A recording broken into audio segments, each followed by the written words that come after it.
وہ ہے جو تھوڑا ہو لیکن دوام کے ساتھ، دوام کی بڑی اہمیت۔ چلیں، تو پچھلا سبق ہمارا تھا اصحاب الفرائض سے متعلق۔ اصل میں تو کوئی خاص نیا سبق نہیں تھا پچھلا سبق، وہ ہماری وہ جو ہم نے آیات کی تشریح پڑھی تھی نا، وہ اصل میں انہی کا ایک ریویژن آپ سمجھ لیجیے، انہی کی ریویژن تھی۔ لیکن اصحاب الفرائض کی جو ہم نے کل ورثاء کے اندر اصحاب الفرائض پڑھے تھے، تو ہر ایک کے میں نے آپ کو جو صورتیں بنتی تھیں ان کے فرضی حصوں کے مطابق وہ بتا دی تھی۔ صرف ہم ان کی دہرائی کر لیتے ہیں 2-3 منٹس میں۔ ہم نے پڑھا تھا اصحاب الفرائض کے باب میں کہ فرضی حصے جو قرآن و سنت میں بیان ہوئے ہیں، الحمدللہ رب العالمین والصلاۃ والسلام علی اشرف الانبیاء والمرسلین اما بعد، جو فرضی حصے کتاب و سنت میں بیان ہوئے ہیں وہ کل کتنے ہیں؟ وہ کل 6 ہیں۔ 6 فرضی حصے کتاب و سنت میں بیان ہوئے ہیں۔ ان 6 حصوں کی 2 قسمیں کر لی جائیں تو بات واضح ہو جاتی ہے۔ پہلی قسم میں کون کون سے حصے آتے ہیں؟ نہیں، فرضی حصوں کی جو قسمیں ہیں نا، فرضی حصے جو کل 6 ہیں ان کی 2 گروپ بنا لیے جائیں۔ نہیں، نصف، چوتھائی حصہ اور 8واں حصہ، یہ اس لیے یہ 2 گروپ بنا لیتے ہیں۔ دوسرا ہے ثلثان، 2/3، 1/3 اور چھٹا حصہ۔ یہ 2 گروپ اس لیے بنا لیے کہ ان میں بڑی ایک خاص طرح کی ریشو ہے۔ ان میں اب نصف سے آدھا ہوتا ہے چوتھائی، چوتھائی سے آدھا ہوتا ہے 8واں حصہ، اور 2/3 سے آدھا 1/3 اور 1/3 سے آدھا چھٹا حصہ۔ تو 2 گروپس ہیں فرضی حصوں کے۔ ابھی جو پہلا گروپ ہے اس میں سب سے پہلے ہے نصف۔ تو نصف حصہ لینے والے کون کون لوگ ہیں؟ جی ہاں، 5 ہیں: شوہر، بیٹی، پوتی، حقیقی بہن، اللاتی بہن۔ ان کی شرطیں آپ کو میں جلدی بیان کر دیتا ہوں، آپ سے پوچھوں ٹائم لگ جائے گا۔ شوہر تب آدھا حصہ لیتا ہے جب میت کی اولاد نہ ہو۔ بیٹی تب آدھا حصہ لیتی ہے جب وہ اکیلی ہو، ایک ہی شرط ہے۔ پوتی تب آدھا حصہ لیتی ہے جب اس سے اوپر نہ مذکر اولاد ہو نہ مؤنث اولاد ہو، اس سے اوپر۔ اور دوسری بات ہے کہ وہ پوتا پوتی میں وہ اکیلی ہو، اپنے درجے میں وہ اکیلی ہو۔ 2 شرطیں۔ اس کے بعد ہے حقیقی بہن۔ تو حقیقی بہن تب آدھا حصہ لیتی ہے جب میت کا لالا ہو اور حقیقی بہن بھائیوں میں اکیلی ہو۔ اللاتی بہن کا آدھا حصہ لیتی ہے 3 شرطوں کے ساتھ، کہ میت کا لالا ہو اور حقیقی بہن بھائی میں سے کوئی ایک بھی نہ ہو، اور وہ اللاتی بہن بھائیوں میں اکیلی ہو، اپنے لیول میں اکیلی ہو۔ یہ 3 شرطیں ہیں۔ تو یہ 5 افراد ہیں جو آدھا حصہ لیتے ہیں۔ اس کے بعد وہ ورثاء جو کہ چوتھا حصہ لیتے ہیں وہ کون کون ہیں؟ شوہر جب بیوی کی اولاد ہو، اور کون ہے؟ بیوی جب شوہر کی اولاد نہ ہو۔ بالکل ٹھیک۔ تو اس کے بعد پھر اب آگے ہے 8واں حصہ لینے والے ورثاء، وہ کون ہیں؟ وہ صرف بیوی ہے، بشرطے کہ شوہر کی اولاد نہ ہو۔ اولاد نہ ہو تب تو بیوی کا چوتھا ہو جائے گا نا۔ بشرطے کہ شوہر کی اولاد ہو تو تب بیوی کا 8واں حصہ ہوگا۔ اچھا جی، اس کے بعد اب آگے ہیں چوتھائی، 8واں، 2/3۔ تو 2/3 لینے والے سب سے پہلے بیٹیاں، پھر پوتیاں، اور پھر حقیقی بہنیں، اور پھر اللاتی بہنیں۔ تو بیٹیوں کے لیے کیا شرط ہے؟ ایک ہی شرط ہے کہ وہ 1 سے زیادہ ہوں اور 7 بیٹا نہ ہو۔ بیٹے بیٹیوں میں مذکر کوئی نہ ہو اور وہ 1 سے زیادہ ہوں۔ اور پوتیوں میں 2 شرطیں ہو جائیں گی کہ ان سے اوپر کے درجے میں نہ کوئی میت کی مذکر اولاد ہو نہ مؤنث اولاد ہو، ان سے اوپر کے درجے میں، اور ان کے لیول میں یہ 1 سے زیادہ ہوں اور ان کے لیول کا کوئی پوتا نہ ہو۔ اس سے آگے تھا بہنوں کے لیے بھی 2 شرطیں ہیں: میت کا لالا ہو۔ یہ سب چیزیں پچھلے لیکچر میں نے بتا دی تھیں، آج دہرائی ہے اس لیے جلدی بتا رہا ہوں۔ تو بہنوں کے لیے میت کا لالا ہو، اور دوسری شرط ہے کہ بہن بھائیوں میں وہ بہنیں 1 سے زیادہ ہوں اور بھائی کوئی نہ ہو۔ اللاتی بہنوں میں 3 شرطیں ہیں 2/3 حصہ لینے کی: میت کا لالا ہو، حقیقی بہن بھائی میں سے کوئی نہ ہو، اور اللاتی بہن بھائیوں میں اللاتی بھائی نہ ہو اور اللاتی بہنیں 1 سے زیادہ ہوں۔ یہ 4 لوگ ہیں جو 2/3 لیتے ہیں۔ اب 1/3 حصہ لینے والے کتنے افراد ہیں؟ نہیں کون لے گے؟ ماں اور اخیافی بہن بھائی، بالکل ٹھیک. ایک ماں ہے اور ایک اخیافی بہن بھائی. ماں کا بھی ایک تہائی حصہ لے گی 2 شرطوں کے ساتھ، کہ جب میت کی اولاد بھی نہ ہو اور ایک سے زیادہ بہن بھائی بھی نہ ہو. نہ ماں کی اولاد ہو نہ میت کی اولاد ہو. اگر اولاد ہوئی تو ماں کا چھٹا ہو جائے گا. اور میت کے ایک سے زیادہ بہن بھائی بھی نہ ہو. اگر ایک سے زیادہ بہن بھائی ہوئے تب بھی ماں کا چھٹا ہو جائے گا. اور ویسے ایک شرط اور بھی ہے، وہ یہ ہے کہ وہ مسئلہ عمریہ نہ ہو. تو اخیافی بہن بھائی یہ کب ایک تہائی لیتے ہیں؟ 2 شرطوں کے ساتھ، میت کا لالا ہو اور اخیافی بہن بھائی ایک سے زیادہ ہوں، تو یہ 2 تہائی میں شریک ہوں گے، 1 تہائی میں شریک ہوں گے. فَإِنْ كَانُوا أَكْثَرَ مِنْ ذَلِكَ فَهُمْ شُرَكَاءُ فِي الثُّلُثِ. ہر ایک کی دلیل بھی ہے، ہر ایک کی دلیلیں ہم اس سے پچھلے لیکچر میں پڑھ چکے تھے، میں اس لیے اس کو دہرا نہیں رہا. چھٹا حصہ لینے والے افراد سب سے زیادہ ہیں، وہ 7 ہیں. 7 افراد ہیں جو چھٹا حصہ لیتے ہیں. سب سے پہلے کون ہے؟ باپ، ماں باپ. تو ماں کب لیتی ہے؟ جب میت کی اولاد ہو یا میت کے ایک سے زیادہ بہن بھائی ہوں. ٹھیک ہے جی، 2 شرطوں کے ساتھ. باپ کب لیتا ہے؟ ایک ہی شرط ہے اس کی، میت کی اولاد ہو. میت کی اولاد ہو تو باپ چھٹا حصہ لے گا. اولاد نہ ہو تو باپ اسبہ ہوگا، وہ ہم اسبہ کے باب میں. اگر میت کی اولاد نہ ہو تو باپ کی جو صورتیں ہیں وہ آج پڑھیں گے، آج ہمارا اسبہ کا باب ہے انشاءاللہ. تو باپ کی ایک ہی شرط ہے چھٹا حصہ لینے کی، میت کی اولاد ہو تو یہ فرضی حصہ لے گا چھٹا. اس کے بعد ہے نانی دادی اور نانا دادا، جدہ اور جد. تو جد صحیح کب لے گا چھٹا حصہ؟ اصل میں جد صحیح آپ یاد رکھیں باپ کے قائم مقام ہوتا ہے ہمیشہ. جو حکم باپ کا ہو وہ حکم جد صحیح کا ہوتا ہے. تو باپ اولاد کی موجودگی میں چھٹا حصہ لیتا ہے تو دادا بھی اولاد کی موجودگی میں چھٹا حصہ لے گا.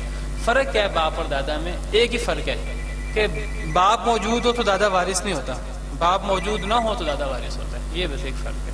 السلام علیکم ورحمۃ اللہ.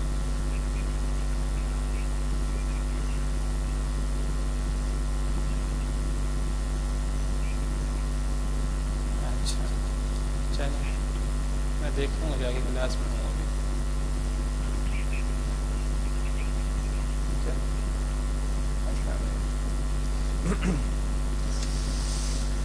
تو جد سے ہی باپ نہ ہو تو جد سے ہی وارث ہوگا، ورنہ باپ کی موجودگی میں وارث نہیں ہوتا.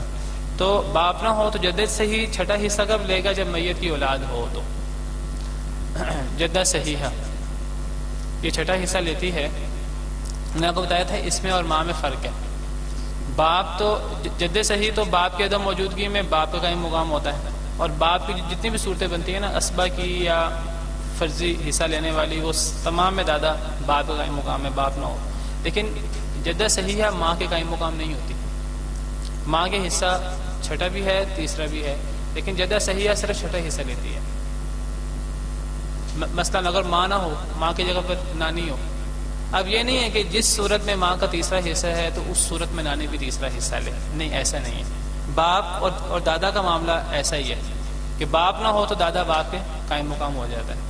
جس صورت میں باپ اسبہ ہو اسی صورت میں دادا اسبہ بن جاتا ہے. جس صورت میں باپ چھٹا حصہ لے اس صورت میں دادا بھی چھٹا حصہ لیتا ہے.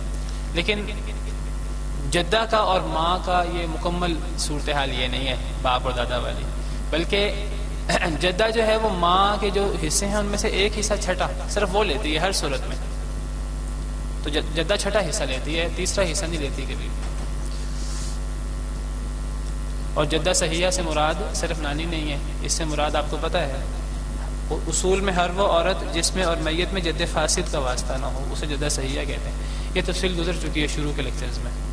اس کے بعد ہے پوتی چھٹا حصہ لیتی ہے. یہ کب لیتی ہے؟ یہ اصل میں جب بیٹی آدھا حصہ لے تو یہ 2/3 مکمل کرنے کے لیے چھٹا حصہ لیتی ہے. تو اس کی شرطیں یہ ہیں کہ اس سے اوپر کے درجے میں کوئی مذکر اولاد نہ ہو، اور دوسری شرط ہے اس کے اوپر کے درجے میں کوئی ایک مؤنث اولاد ہو جس نے آدھا حصہ لیا ہو. یہ شرط ہے باقاعدہ. اس کے اوپر کے درجے میں مذکر اولاد کوئی نہ ہو، نہ بیٹا نہ پوتا. اوپر کے درجے میں کوئی مذکر اولاد آ گئی تو یہ محروم ہو جائے گی.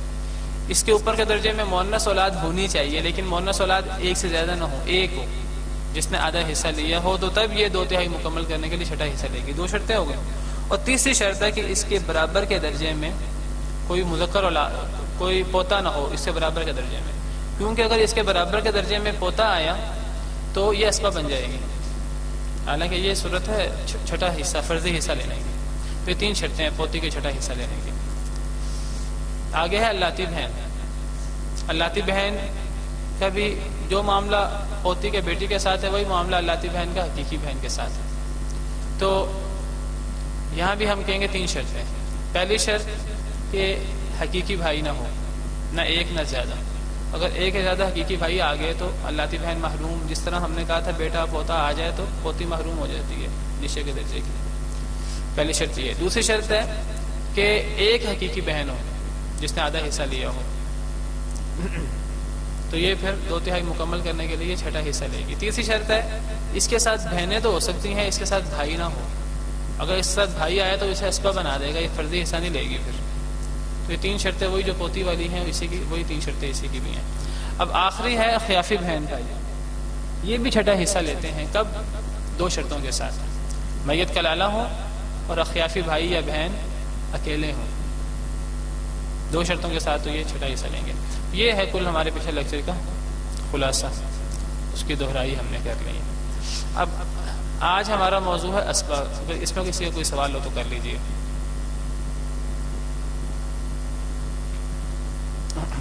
چلیں پھر آگے پڑھ لیتے ہیں. آج ہے اسبہ اور یہ بہت اہم موضوع ہے. اصل میں جو آپ نے اصحاب الفرائض پڑھا تھا نا، اس کی تو سب تفصیل قرآن پاک کی آیات میں اور احادیث مبارکہ میں آ گئی تھی. اسبہ کی زیادہ تفصیل قرآن پاک میں اور احادیث مبارکہ میں بہت تفصیل کے ساتھ نہیں ہے. موٹے موٹے اصول ہیں، ان سے اسبہ کے بارے میں تمام اصول وضع کیے جاتے ہیں، تمام اصول نکالے جاتے ہیں. سب سے پہلے تو ہم اسبہ کی تعریف پڑھیں. اسبہ کسے کہتے ہیں؟ تو وہ تو آپ کو پتہ ہے. اسبہ کسے کہتے ہیں؟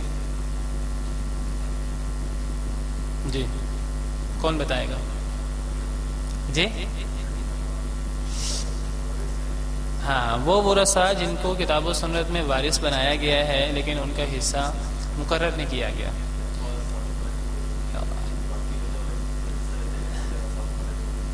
سارا لیتے ہیں، باقی سارا لیتے ہیں، پھر سارا مال کے وارث ہوتے ہیں. بالکل ٹھیک. تو وہ ورثہ جن کا حصہ کتاب و سنت میں موجود تو ہے، مقرر نہیں ہے. مثلا باپ.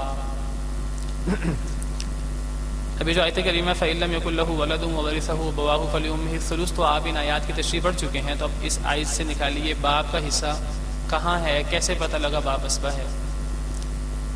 جی اس آیت کی تشریح ہم پڑھ چکے ہیں.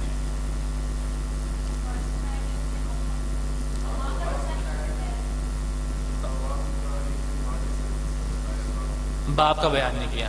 اب یہ ہے کہ اگر وارث ماں باپ ہوں، کل مال کے وارث اگر ماں باپ ہیں بالفرض، ماں کا فرضی حصہ بیان کر دیا کہ ماں کا 1/3 حصہ ہے. ٹھیک ہے.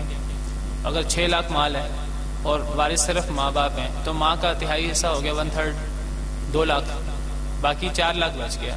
اب یہ تو کہا کہ باپ وارث ہے لیکن باپ کا حصہ بیان نہیں کیا، تو باپ اسبہ ہے. یہاں باپ کا وارث تو بنایا گیا ہے، حصہ مقرر نہیں کیا گیا، تو یہ باپ اسبہ ہے. اس مثال میں گویا کہ باقی سارا باپ کا. تو 2 لاکھ ماں کا اس آیت کے مطابق فَإِن لَّمْ يَكُن لَّهُ وَلَدٌ وَوَرِثَهُ أَبَوَاهُ فَلِأُمِّهِ الثُّلُثُ. 6 لاکھ ترکہ ہو تو 6 لاکھ ترکہ میں سے ماں کا 2 لاکھ اور باپ کو وارث بنایا گیا ہے، باپ کا حصہ مقرر نہیں کیا گیا، تو باقی سارا لے لے گا. ایک تو یہ اس کی دلیل ہے.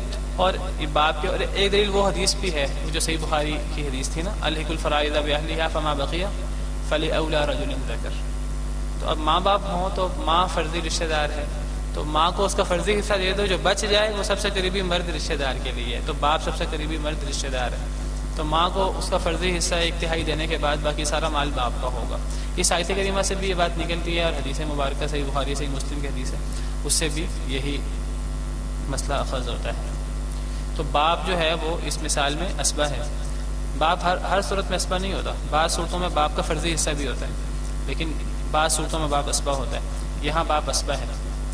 اچھا جی، اور بھائی بھی اسبہ ہے، مثال بھی ہے. تو بھائی کی کیا دلیل ہے؟ یہ جو آخری آیت ہے نا وراثت کی، وَهُوَ يَرِثُهَا إِن لَّمْ يَكُن لَّهَا وَلَدٌ، تو یہ پوری وضاحت کی تھی میں نے اس کی. یہاں بھائی کا بیان ہوا تھا کہ اگر بھائی فوت ہو اور وارث بہن ہو، حقیقی یا اللاتی، تو بہن آدھا حصہ لے گی. لیکن ساتھ ہی کہا کہ اگر بہن فوت ہو اور بھائی وارث ہو، حقیقی یا اللاتی، تو بھائی وارث ہوگا. یہ نہیں بیان کیا کتنے مال کا وارث ہوگا. تو یہ اسبہ ہے یہاں، حقیقی بھائی ہو یا لاتی بھائی ہو، اس جملہ کے مطابق، قرآن پاک کے اس آیت کے مطابق یہ بھائی اسبہ ہے۔ بہرحال یہ اسبہ کی تعریف ہے جو ہم